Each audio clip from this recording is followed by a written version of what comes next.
Formatting your book for print or ebook, platforms can be a nightmare, like endless tabs, font styles, layout issues.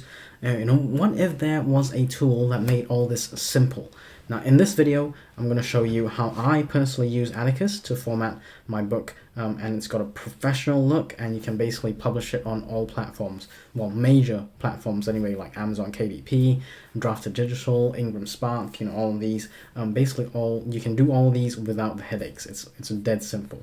Okay, basically Atticus is like an all-in-one tool for writing, formatting, and you can use it essentially to download formatted files and then upload it to platforms like KDP and Ingram Spark and stuff like that.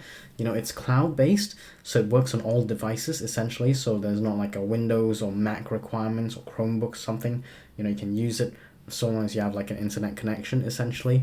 It's way cheaper than the alternative like Vellum, which is Mac only, and also it's more expensive. So yeah. Anyway, I love Atticus because it simplifies the formatting for my ebooks and print books. Now the print is like paperback and hardcover, and I'll show you later on, but basically it's really easy.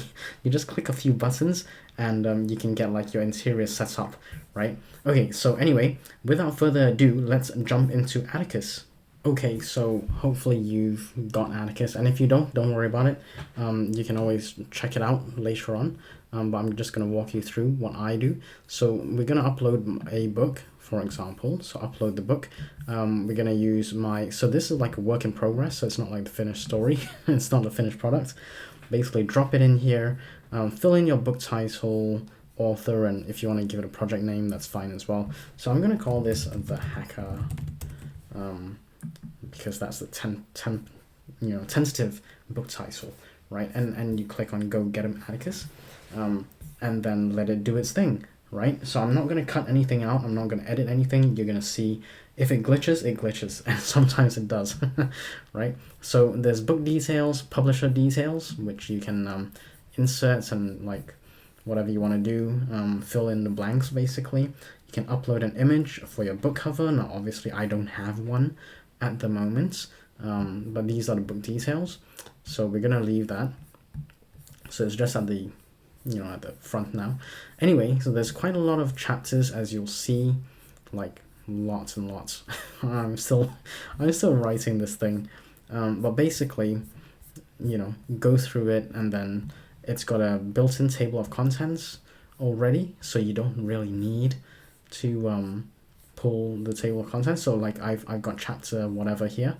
Obviously I don't need to do that if I didn't want to, and you can see my chapters have actually misaligned. There's 136 chapters according to this, and the way they pull it is basically if you have heading 1 as the so like over here, this is heading 1 in my Word document, so I uploaded a Word document and it automatically pulls in that heading 1 as a chapter. Now in my case, there may not be anything, like this is a title page, so there's nothing here, so I could just get rid of it. If you want to get rid of it, you can click on the X, for example. Are you sure you want to delete the hacker as in the chapter, the hacker? You just delete that, and then it will go, right? And then it'll bring everything up, right? So yeah, I'm just gonna let everything take. Sometimes it takes a bit of time because it's all cloud-based. Okay, cloud-based. So sometimes it does take time to upload. So that's basically what you do. Upload your book. Let's have a look at the table of contents. So you can see I removed the hacker as the title page. So it's removed that, and now we've got 135 chapters instead of 136, right? And if you wanted to write in Atticus, you can. Like I don't personally, because it's glitched out on me before. I don't really want to risk it, and respect to people who don't mind, because fair enough, you can write in Atticus, like personally I don't, but like you can use this goals over here to type in your total word count, for example, and when you want it done by. Writing days, you could save that. Writing habits, you can check that out, word count per day, how many writing days, and you can save. So you can use this as like motivation as well as a tracker kind of thing, but I'm not doing that. you know what I mean? So over here you can rework the chapter titles. So instead of chapter 1, I might call it opening image or hook. So it's taking a bit of time to sync because it's all cloud-based. So I'm going to call this opening image, and then you'll see it's going to update over here to say opening image. There you go. Right? And these are the words of the first chapter. And just to show you, these are the words. Now, whenever you feel like you can actually just export doc over here, Word docx, which is a Word document, but we're not going to do that. Before you do all of that, actually, you should probably like make sure you have your copyright page. And if you don't have a copyright page, in my case, I don't. I'm just gonna probably use theirs and then make sure the wording is whatever you're happy with. So, you know, put in the year of publication, for example, and then put in your author name or pen name. Make sure you have these as a minimum. You may want to include, for example, for fiction, like all characters are fictitious, you know, any likeness is completely coincidental, that kind of thing, you know. I'm not a lawyer, go check that out. And for non-fiction, you may want to make sure you have the right wording to make sure you're not promising anything dodgy, basically. So yeah, okay, so assuming you've got the book all done, we're going to go through the next part, and I'm going to show you how you can tweak the settings so that you can get an ebook and a print book formatted in like literally just a few minutes. Okay, so don't forget to hit the like button, because without that you're not going to be able to format any books. I'm just kidding. Basically, we're going to move on to the next part. So we were under writing, so in this writing tab, okay, you can format, well, you can dial in each chapter and, you know, your front matter and maybe even your back matter. If you got like a references or acknowledgements at the end, you know, you can definitely tighten that up. Feel free to add a chapter if you're writing in here, all good. But basically, we've been in the writing tab. Let's move over to the formatting tab. So if you click on that formatting tab, you know, you'll see there are defined, you know, themes, as they call it. And these themes all have commercial use, right? So you don't need to worry about, like, is this font allowed? Is this, you know, is this, like I say, font or whatever, commercially, you know, allowed for you to use. In this case, you can just use these because these are all commercial use, right? So basically pick something that, you know, matches what you are writing. So for example, if you're doing, I don't know, let's say you're doing romance, you know, romance would probably not go for something like this. You know, you probably wouldn't, this is not a romance kind of font. Maybe something a bit more flowery like this might be, you know. And likewise, if you're doing something a bit more techie, maybe this is okay. Or maybe something a bit more, I don't know, what's this? Well, basically, you got to choose something that's, you know, appropriate, essentially, right? And to suit your niche.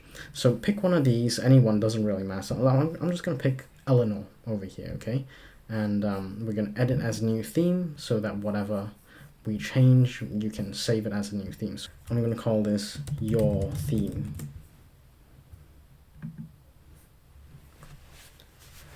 So we're gonna click into your theme. We're gonna edit your theme. Okay, and we can save it up the top over here. So any changes, you can save it, or you can discard changes if you want.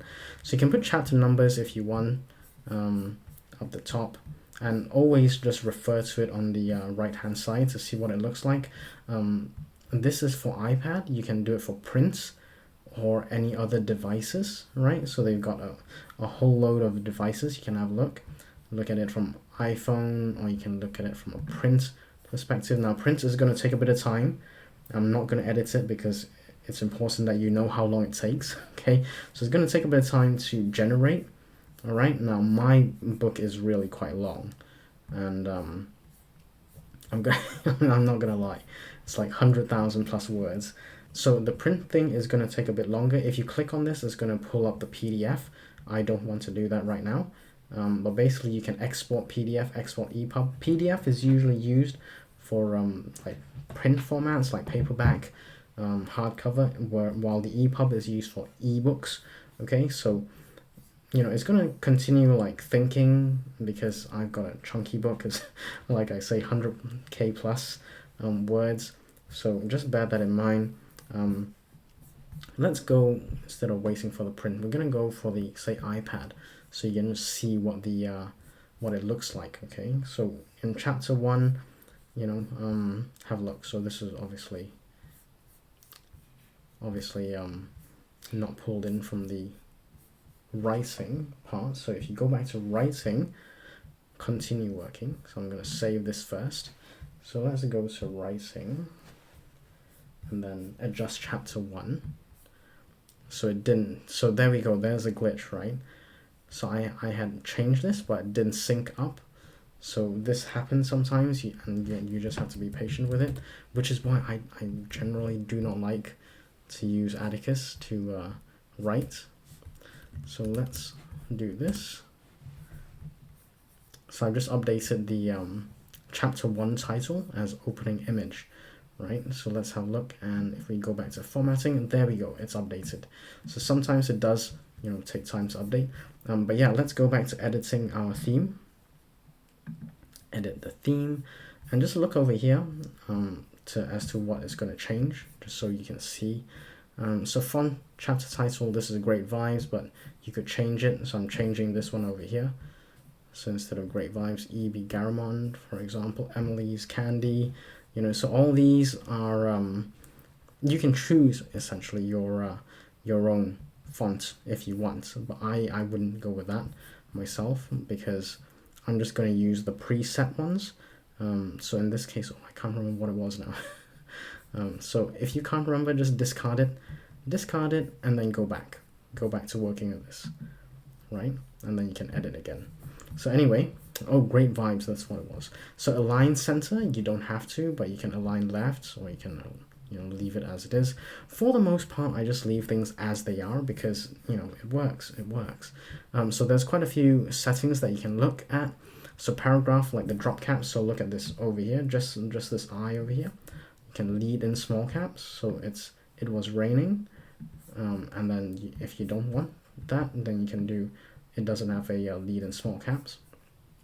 You don't even need a drop cap if you don't want that, but I like the drop cap. I'm just going to leave it. Instead of indented, you could do spaced.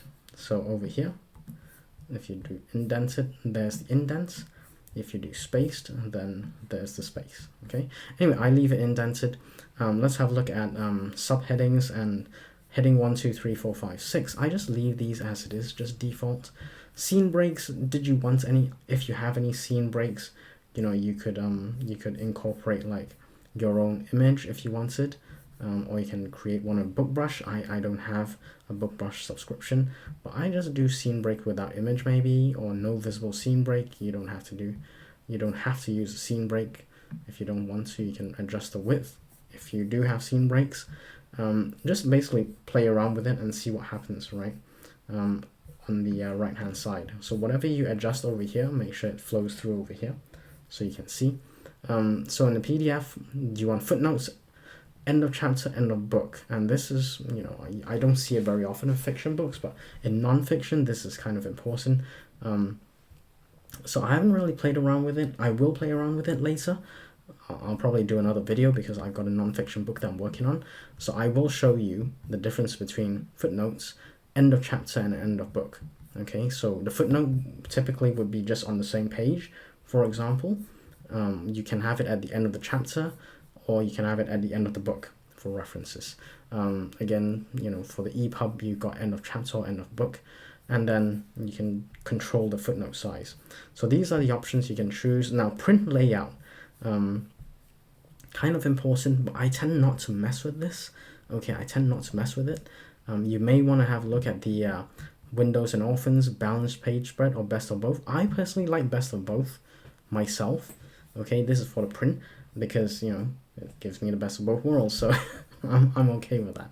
Other than that, I generally don't really mess around with things like spacing. E.B. Garamond, like for the EPUB, it doesn't matter because it's a reflowable content. So the reader, using whatever device they have, can change the font, they can change the size. So for ebook it doesn't really matter, but for the print book it does matter, because these will flow through on the PDF.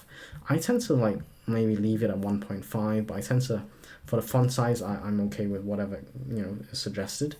And then, so I'm going to show you the print. Hopefully it doesn't take too long to come through this time. But basically, when you have a print book, if you open the book, you're going to see like page number, top left hand corner, top right hand corner, and then you have the title of your book and the chapter title of the book. You could do that one, or you can do anything like some combination, like closer to the page number. For example, this one is currently selected as author and title of the book. So you can even select the page numbers which are at the bottom, for example, and then your author name and title of the book are at the top, left and right hand corner, or the middle. These are centered over here, so that's centered. Okay, so this is going to take a while. So like I say, the print is because mine's a really thick book, it's going to take a while.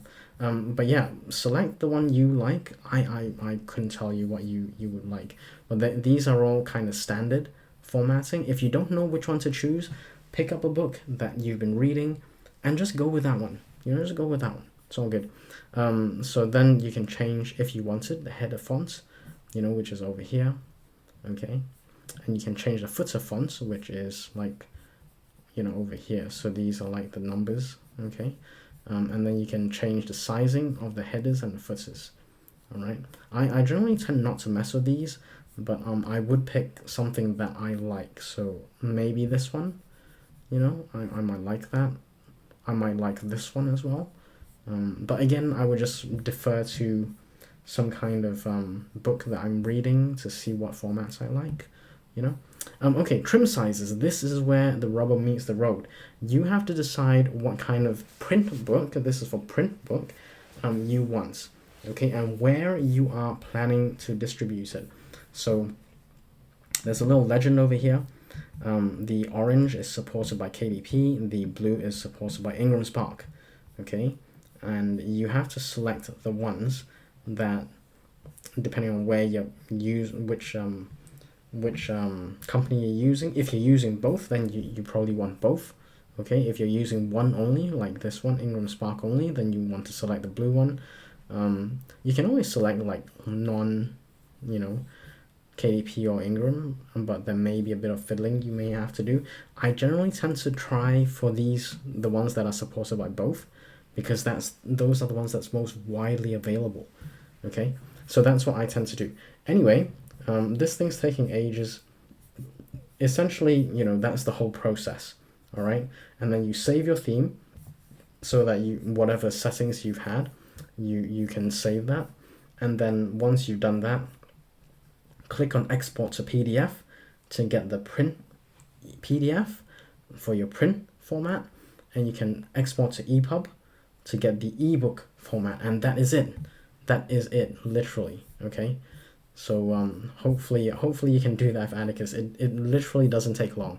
So by clicking through, and just checking it over here, making sure you get what you're trying to achieve, as you click through over here, make sure it matches up with what you're looking for, and then once you've done all that, click export to PDF, and you're done. Literally, that is it. So basically that's how I use Atticus, and it really just saves a huge amount of time. Most of the things are like pre-programmed, so I don't mess with the settings too much. So time is money. Okay, I hate to say it, but that's what it is. So my time is valuable, your time is valuable. Make sure you format your book like quickly. Obviously you want it to look professional, and it does appear really quite nice. Okay, so Atticus for me has been a complete and total game changer, because it's not restricted to Mac only like Vellum is. You can use it on Windows. It's like in the cloud basically, so make sure you if you want to, you can have a look at Atticus. You don't have to buy it right now if budget's tight. Maybe something you can plan ahead for. So you're still writing your book, for example, you know, you can maybe save up a bit and then buy it later, right? Or you can just hire out, that's okay as well. I've hired out before. Now, Atticus is always improving, so, you know, there may be more features on the way, which also means sometimes the program can glitch whenever they do like software updates. But all that is like free. You pay once and then it's free. And their support team is great. So if you got like any problems, you literally just email them, and then they'll be like, okay, these are the things I would suggest you try and do. Okay, now hopefully you found that helpful. You know, if you got any questions, you know, drop a comment. I'll try and help out if I know the answer. Okay, now check out this video if you wanna, you know, have a look at more Atticus videos, or watch this video which YouTube thinks is perfect for you. Subscribe to the channel. I'll see you next time.